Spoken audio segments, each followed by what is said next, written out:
பாதுகாக்க போறாரு. நம்ம செய்யறதெல்லாம் ஒன்னே ஒண்ணுதாங்க, அவருக்கு நன்றி சொல்லணும், அவரை துதிக்கணும்.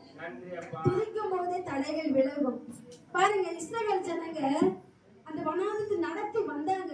அவங்க சும்மா வந்தாங்க, அவங்க துதிக்கும் போதுதான் அந்த யோர்தான் ரெண்டா பிளந்தது.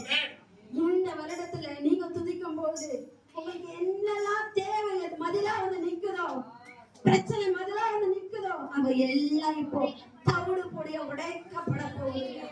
நீங்க துதிக்கணுங்க, துதிங்க, உள்ளத்தின் ஆழத்துல துதிங்க.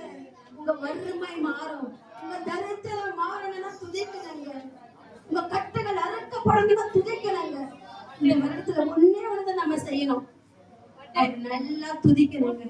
துதிக்கும் போது வியாதிகள் நம்ம விட்டு விலகி ஓடும், துதிக்கும் போது பேய்கள் நடுங்கி ஓடுங்க.